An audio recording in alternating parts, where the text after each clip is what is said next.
당신은 한 번쯤 이런 생각을 해본 적이 있나요? 왜 어떤 사람은 한마디만 해도 모두가 기꺼이 도와주는데 어떤 사람은 간절히 부탁해도 아무도 손을 내밀지 않을까? 그 이유는 단순합니다.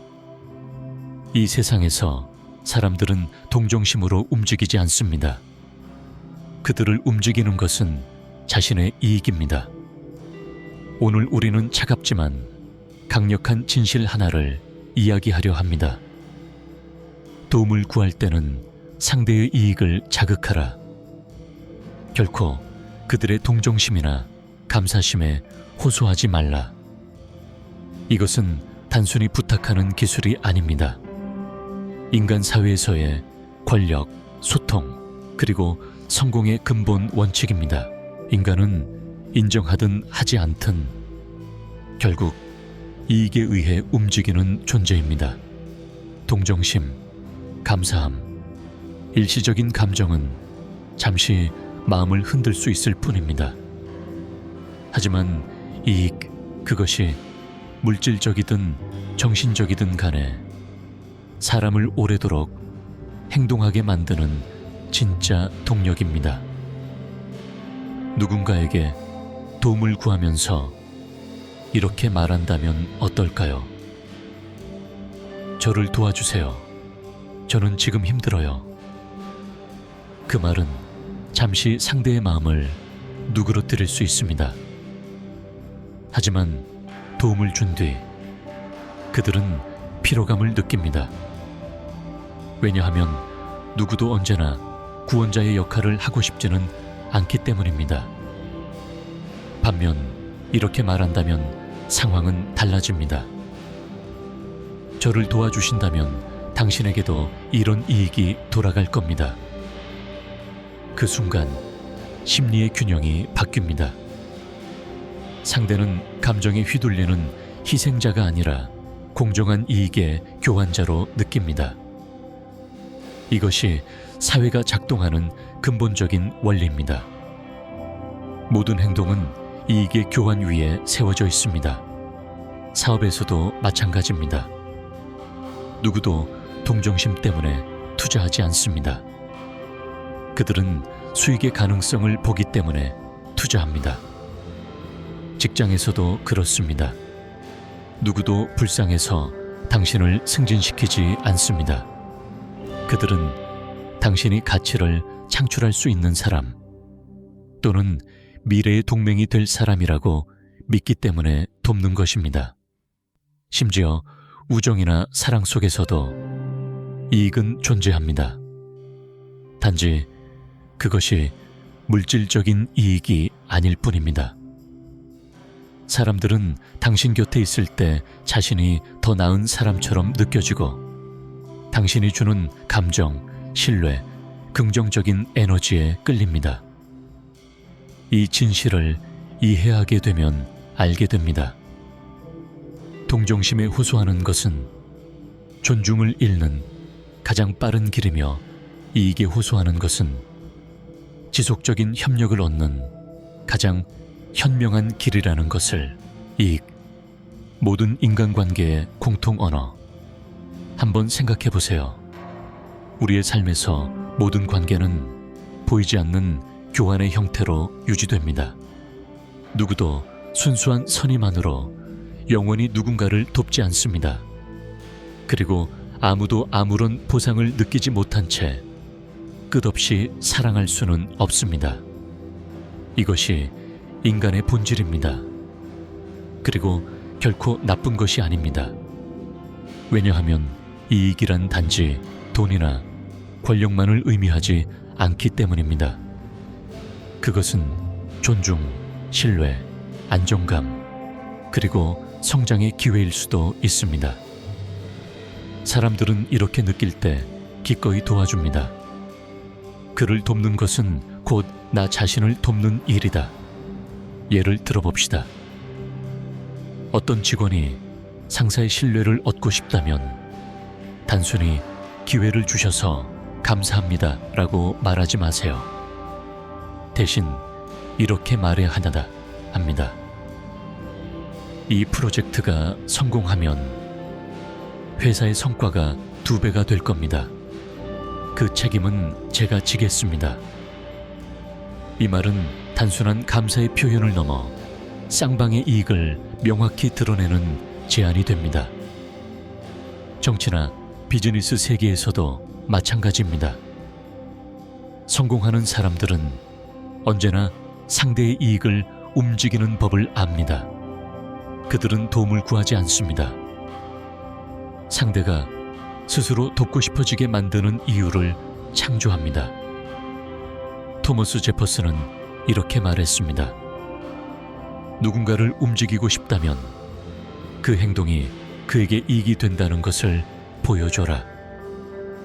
그리고 나폴레옹은 그 본질을 더 깊이 꿰뚫었습니다. 인간을 움직이는 것은 자비가 아니라 이익이다. 그래서 현명한 사람은 동정심을 자극하지 않습니다. 그들은 이렇게 느끼게 만듭니다. 그를 돕지 않으면 나는 기회를 잃을지도 몰라. 이 사회에서 가장 강력한 언어는 간청의 말이 아니라 협력의 제안입니다. 간청은 상대의 시선을 불쌍함으로 바꾸지만 협력의 제안은 당신을 파트너, 신뢰할 수 있는 사람, 그리고 함께 성장할 수 있는 존재로 보이게 합니다. 그리고 바로 그것이 인생의 모든 문을 여는 열쇠입니다. 감사와 동정이 당신의 기회를 죽일 수 있는 이유. 세상에는 이런 냉혹한 진실이 있습니다. 사람은 한 번쯤은 동정심으로 당신을 도와줄 수 있습니다. 그러나 그들이 당신을 늘 불쌍하게 느끼게 된다면 그들은 다시는 당신 곁에 머물지 않을 것입니다. 감사와 동정. 겉으로는 고귀해 보이지만 그것에 지나치게 의존하면 당신은 타인의 눈에 약한 존재로 비칩니다. 인간의 심리 속에서 약자는 언제나 기회가 아닌 부담으로 여겨지기 때문입니다. 기억하세요. 도와주세요. 저는 너무 힘듭니다. 이 말은 상대의 귀에 이렇게 들립니다. 저는 제 삶을 스스로 책임질 수 없습니다. 반면에 저를 도와주신다면 당신에게 이런 이익이 돌아갈 것입니다. 이 말은 이렇게 들립니다. 저는 행동할 수 있는 사람입니다. 저를 믿어도 됩니다. 2문장. 하지만 그 사이에는 하늘과 땅만큼의 차이가 있습니다. 사회 속을 자세히 들여다보면 늘 고개 숙이며 감사하고 매번 도움을 청하는 사람일수록 오히려 존중받지 못하는 경우가 많습니다. 그 이유는 감사가 잘못된 것이 아니라 그들이 스스로를 너무 낮추고 너무 의존적으로 보이기 때문입니다. 사람들은 잠시 당신을 불쌍히 여길 수 있습니다. 하지만 곧 피로해집니다. 그를 도와야만 한다는 감정은 결국 무거운 책임감으로 바뀌기 때문입니다. 예를 들어 사업을 하는 사람이 이렇게 말한다고 합시다. 제 작은 회사를 도와주세요. 이 주문이 없으면 저희는 망합니다. 고객은 일시적으로 연민을 느낄 수 있습니다. 그러나 신뢰하지는 않을 것입니다. 왜냐하면 생존에 급급한 사람은 타인의 이익을 지켜줄 만큼 강하지 않다고 느껴지기 때문입니다. 하지만 이렇게 말한다면 어떨까요? 우리 제품은 귀사의 비용을 30% 절감시킬 수 있습니다. 이건 더 이상 도움 요청이 아니라 가치 있는 제안입니다. 그 순간 당신은 구원받아야 할 사람이 아니라 협력할 만한 사람으로 자리 잡게 됩니다. 감사는 결과가 나온 후에만 진심이 됩니다. 기회를 찾는 순간에는 능력, 가치, 그리고 공정한 태도가 더 큰 언어입니다. 절대 다른 사람에게 빚지고 있다는 인상을 주지 마세요. 그 순간 상대는 자신이 은혜를 베푸는 위치라고 느끼며 당신을 영원히 낮은 자리에 두려 할 것입니다.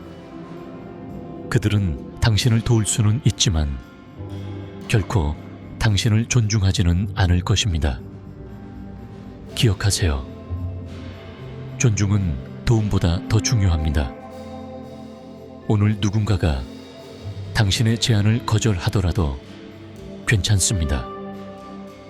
그가 당신을 존중한다면 내일 그는 분명히 돌아올 것입니다. 이익이 보인다면.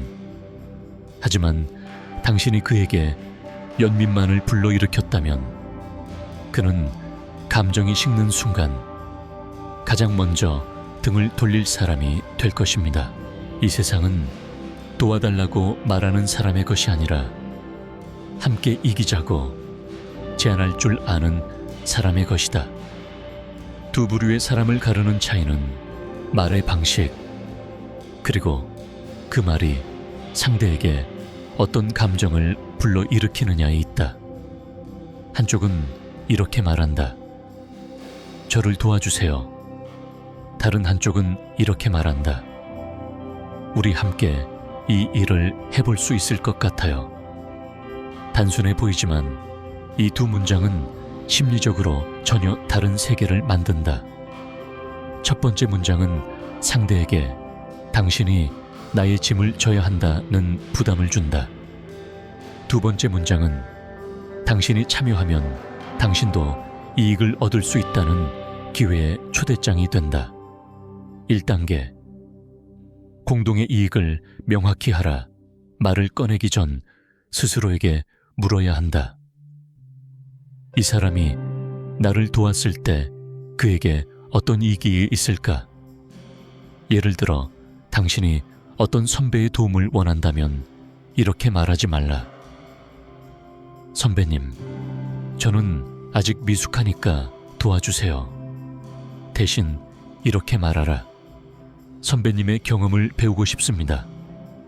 제가 세부적인 업무를 맡으면 선배님은 더 중요한 일에 집중하실 수 있을 거예요.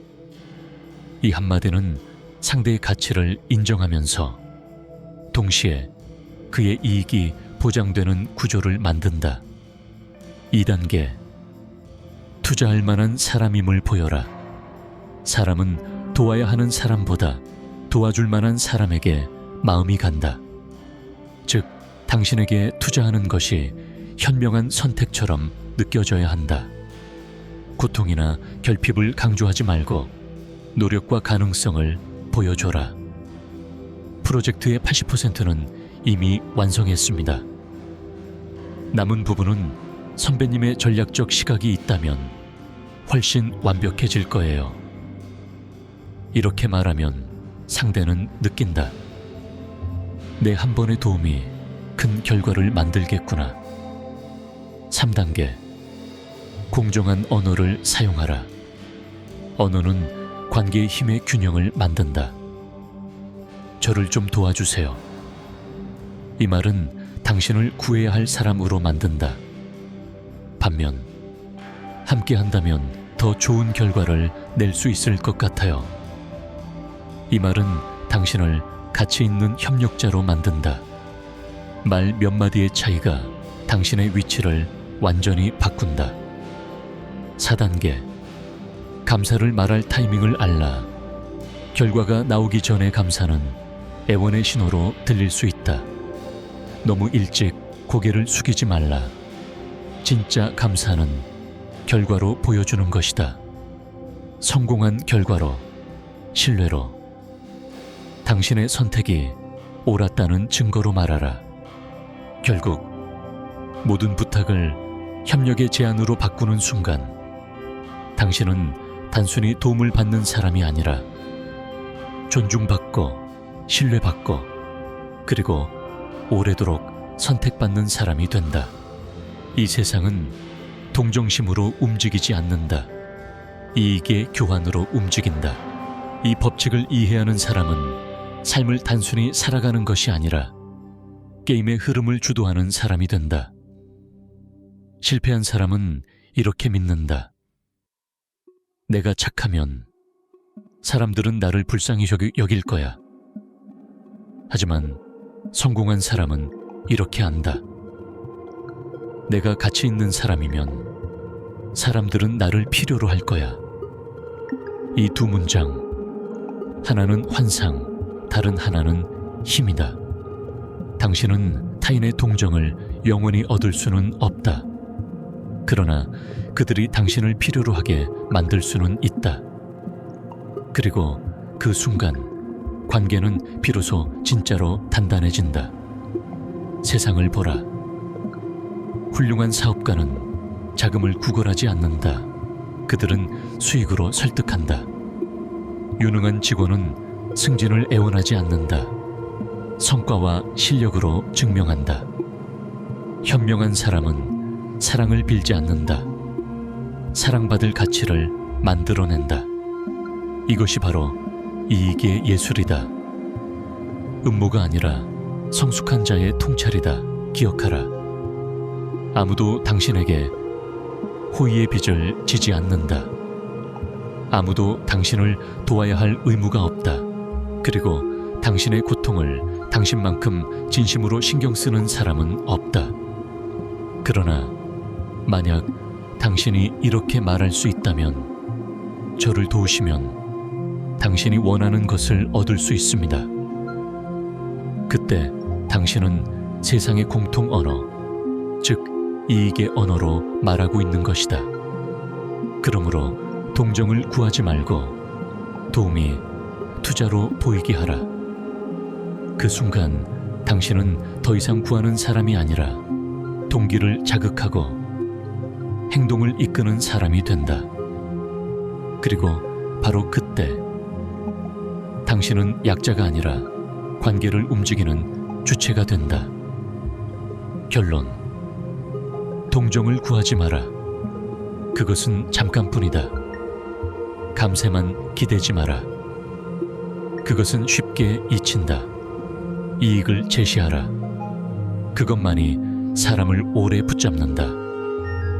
이 사실을 깨닫는 순간 당신은 더 이상 도움을 구하는 사람이 아니라 가치를 창조하는 사람이 된다.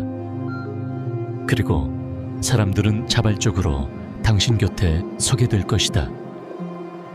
이것이 바로 소통의 지혜의 정점, 그리고 모든 권력의 근원이다. 세상은 호의를 구걸하는 사람에게 보상하지 않는다. 대신 남들이 자발적으로 다가오게 만들 줄 아는 사람에게 상을 준다. 그러니 오늘부터는 누군가의 동정을 기다리지 말라.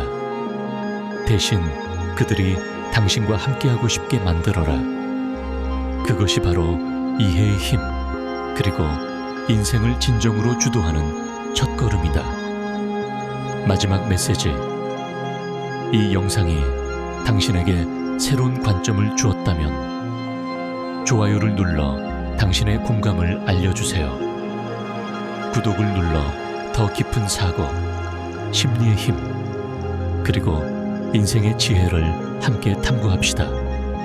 댓글로 당신의 생각을 남겨주세요. 나는 당신의 모든 이야기를 소중히 읽습니다. 끝까지 시청해 주셔서 감사합니다. 다음 영상에서 다시 만납시다. 우리가 함께 인간의 지성과 심리의 비밀을 계속 풀어나가는 그 여정 속에서